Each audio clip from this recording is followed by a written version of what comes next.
साथियों नमस्कार।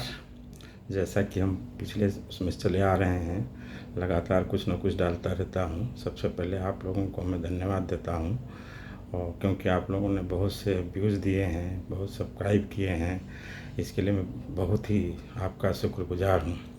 जैसा कि मैंने वादा किया था कि मैं पिछले वीडियो में कि मैं रिक्रूटमेंट रूल्स में आऊँगा, लेकिन थोड़ा सा समय लगेगा उसमें। लेकिन उसके पहले मैं एक मैनेजमेंट के ऊपर कुछ कहना चाहता हूँ। मैनेजमेंट आज के समय में बहुत ही इम्पोर्टेंट एक सब्जेक्ट है। चाहे वो घर हो, चाहे वो ऑफिस हो, चाहे वो समाज हो, चाहे देश हो, चाहे विश्व हो। मैनेजमेंट की थ्योरी ऐसी है कि जिसको अडॉप्ट करके हम अपने जीवन को व्यवस्थित तरीके से आगे को बढ़ा सकते हैं, तथा ऑफिस के कार्यों में, अन्य कार्यों में भी इसका समावेश कर सकते हैं। जैसा कि मैंने बताया, मैनेजमेंट एक बहुत ब्रॉड सब्जेक्ट है, लेकिन उसका मैं आज केवल एक पार्ट लूँगा, स्ट्रेटेजिक मैनेजमेंट। और स्ट्रेटेजिक मैनेजमेंट में लेने से मैं महाभारत और रामायण का जिक्र करूँगा कि उनमें से हम कैसे सीखें कि जो वहाँ दिया हुआ है तो उसको किस प्रकार से अपने जीवन में जोड़ें। हो सकता है कि आप लोग हमसे, बहुत से लोग सहमत होंगे, बहुत से, क्योंकि थाट सबके अपने अलग अलग होते हैं, थाट किसी के मैच नहीं होते हैं। ज़्यादातर क्या होता है कि मैच वालों को अच्छा लगता है, अनमैच वालों को थोड़ा नहीं अच्छा लगता है, लेकिन हम तो ये समझेंगे हम सबके लिए ही बराबर काम कर रहे हैं। तो सबसे पहले हम जाते हैं कि अगर आप इपिक काल में जाएं तो मैनेजमेंट क्या होता था। मैनेजमेंट एक था कि राजा होता था और उसकी कैबिनेट होती थी, डिफेंस सिस्टम होता था, क्राउन प्रिंस होता था, ट्रेजरी होती थी, आचार्य होते थे, पुरोहित होते थे, फॉरेस्ट होता था, रॉयल होता था, फिर कोर्टियस होते थे, उसके शिपिंग एंड मूवमेंट होता था। उसमें सबसे ज़्यादा जो होता था कि एक पॉलिटिकल एंड इन्वायरमेंटल जो शिफ्ट होता है वो होता था। उसमें अगर आप महाभारत में जाएंगे तो शांति पर्व में 120 चैप्टर है, उसमें 55 से 173 जो कैप्चर हैं उसमें जाना पड़ेगा। इसी प्रकार से रामायण में अगर आप जाते हैं तो क्विस्ट from Bharat, justice and punishment वगैरह उसमें बराबर दिया हुआ है। अब आते हैं हम कि इसको हम कैसे अपने जीवन में उतार सकते हैं। तो सबसे पहली चीज़ होती है, जब हम मैनेजमेंट में जाते हैं या कोई कंपनी खोलते हैं या कोई बिजनेस करते हैं, चाहे वो ऑफिस में हो, तो मुद्दा ये होता है कि सीईओ या कंपनी का मालिक या ऑफिस का मालिक हमेशा ये चाहता है कि हमारा प्रोडक्ट जो है वो अच्छे से बिके, बाज़ार में उसका सेगमेंट अच्छा हो, अच्छा से अच्छा उसका बिजनेस मिले, अच्छा से अच्छा उसका विज्ञापन हो, अच्छे से अच्छे उसका रिस्पांस आए और प्रॉफिटेबिलिटी भी बढ़े, और जो हमारे शेयर होल्डर्स हैं उनको भी बेनिफिट उसका मिल सके। उस कंपनी के कर्मचारियों का जब भविष्य अच्छा हो, जब प्रॉफिटेबिलिटी बढ़ेगी तो भविष्य भी अच्छा होगा, सैलरी भी पैकेज अच्छे होंगे, सब कुछ सुविधाएं अच्छी होंगी।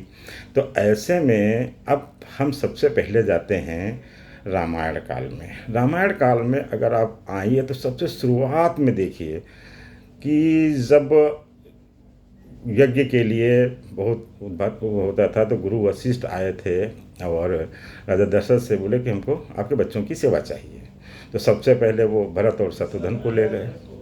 एक जगह पे जाते हैं और वो जाने के बाद कहते हैं कि ये दो रास्ते हैं। एक रास्ता ये है कि इसमें समय ज़्यादा लगेगा जाने में, और ये दूसरा रास्ता है जिसमें संघर्ष है, कांटे हैं, उबड़ खाबड़ रास्ता, लेकिन इसमें समय कम लगेगा। तो उन्होंने कहा बताओ कौन से रास्ते से चलना है। तो उन्होंने बोला, भरत शत्रुघ्न ने बोला कि ये वाला देर में पहुँचेंगे, कोई बात नहीं, बढ़िया रास्ता चलेंगे। तो गुरु वशिष्ठ उनको लेकर के और वापस आ गए। वापस जब आ जाते हैं फिर राम और लक्ष्मण को लेके जाते हैं। चलते चलते उसी जगह पे पहुंचते हैं। उसी जगह जब पहुंचते हैं तो फिर वही प्रश्न कि ये रास्ता जो है ये आसान है, लेकिन इसमें हम देर से पहुंचेंगे, और ये रास्ता जो है संघर्ष से भरा है, कांटों से बड़ा है, ऊबड़ खाबड़ है, लेकिन जल्दी पहुंच जाएंगे। वहाँ पे राम लक्ष्मण एक डिसीजन देते हैं कि नहीं, हम ये जो रास्ता है ये चुनेंगे। संघर्ष वाला, कव्वड़ खाबड़ और कांटे वाला, ताकि जल्दी पहुँचेंगे। तो ऐसे ही अपने जीवन में भी जो है उतार चढ़ाव आते हैं। अपने सामने जब बैठ के सोचिए, दिमाग से सोचिए, तो दो ही रास्ते आपके सामने आते हैं। अब आपको संघर्ष भरा चाहिए, तो जब संघर्ष करेंगे तो सफलता भी मिलेगी, जल्दी भी प्रोडक्ट बढ़ेगा, बिजनेस भी बढ़ेगा। तो इसलिए हमको कौन सा रास्ता चुनना है, कैसे चुनना है, ये हमारे ऊपर डिसाइड करता है। तो पहली चीज़ तो हमको रामायण से यहाँ पे मिलती है एक चीज़। दूसरी चीज़ रामायण से हमको क्या मिलती है, आप देखिए, जब जहाँ पे कैकेयी और राजा दशरथ जो थे वो बुढ़े थे, युद्ध में कैकेयी साथ में जीत के आई थी, और उस समय जब जीत के आई थी तो दशरथ ने कहा था कि वरदान मांग लीजिए। तो उन्होंने कहा था समय आते हम जो है वरदान मांगेंगे। अब उस चीज़ को वो याद रखा, वो चुपचाप रखे नहीं। वो जब चुपचाप रखे रहीं, तो जब राम जी के जो है राजा अभिषेक होने का समय आया, उस समय नियम ये था कि जो भी राजा का सबसे बड़ा संतान होगा वही उसका राजपाट का उत्तराधिकारी होगा। लेकिन अब यहाँ देखिए क्या होता है कि को वो बात याद आ गई। उन्होंने कहा कि भरत को राजगद्दी और जो है राम को वनवास। अब राम को जब वनवास, अब यहाँ स्ट्रेटेजिक मैनेजमेंट आता है, मतलब कैकेयी ने वहाँ पे स्ट्रेटेजिक मैनेजमेंट दिया है, और एक नियम तोड़ने की बात आई। लेकिन चूँकि कहते हैं ना, रघु के लिए रीत सदा चली आई, उसको तो मानना था। तो दशरथ ने जो है दिया, वरदान दे चुके थे, चूँकि प्रॉमिस कर चुके थे, तो उन्होंने दिया। तो यहाँ भी स्ट्रेटेजिक मैनेजमेंट आता है। तो ऐसे बहुत से आएंगे, लेकिन मैं आगे के एपिसोड में इन सब चीज़ों को लूँगा। अभी मैं शॉर्ट में समझा रहा हूँ आप लोगों को। अब आ जाइए महाभारत पे। महाभारत में ये मान लीजिए कि पूरे महाभारत के जो सीईओ हैं या मालिक हैं वो भगवान श्री कृष्ण हैं। भगवान श्री कृष्ण जो है, उनका इन्वेस्टमेंट कौन, उनका प्रोडक्ट कौन, उनका प्रोडक्ट है अर्जुन। इसका मैं एक उदाहरण बताता हूँ, बहुत बढ़िया।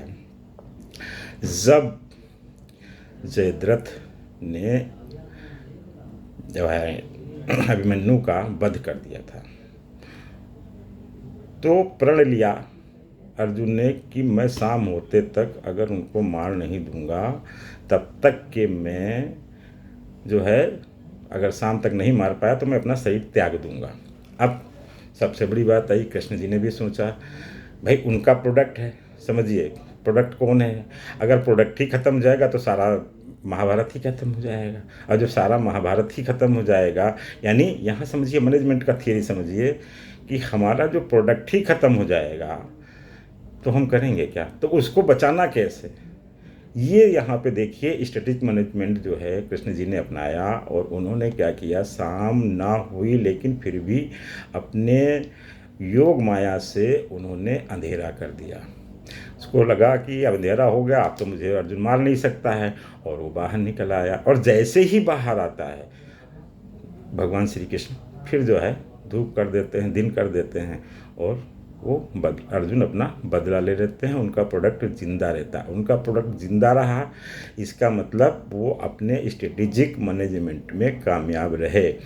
तो स्ट्रेटेजिक मैनेजमेंट अपनी लाइफ में जिस प्रकार से आपने देखा, अपने प्रोडक्ट को भी बचाइए, और ये सीईओ की ड्यूटी है, ये कंपनी के मालिक को है कि उसको कैसे यूज़ करता है और कैसे नहीं यूज़ करता। अगर आप सही तरीके से यूज़ करेंगे, आपका बिजनेस सफल होगा, आपका मैनेजमेंट सब होगा। तो ये समझ लीजिए कि ये 2-3 कहानियाँ जो मैंने आपको सुनाई, और आगे बहुत कुछ आएगा, महाभारत से भी आएगा, रामायण से भी आएगा। ये अभी एक इंट्रोडक्टरी है, शुरुआत है। धीरे धीरे मैं चैनल को ग्रो कर रहा हूँ और हिम्मत आप लोगों के साथ बढ़ा रहा हूँ। अगर पसंद आए तो सब्सक्राइब कर दीजिएगा, लाइक कर दीजिएगा, शेयर कर दीजिएगा। आप लोगों का बहुत बहुत धन्यवाद, आप मुझे सुनते हैं, इसके लिए मैं आपका बड़ा शुक्रगुजार रहूँगा। और आज बस इतना, अगले एपिसोड में फिर मिलेंगे। धन्यवाद।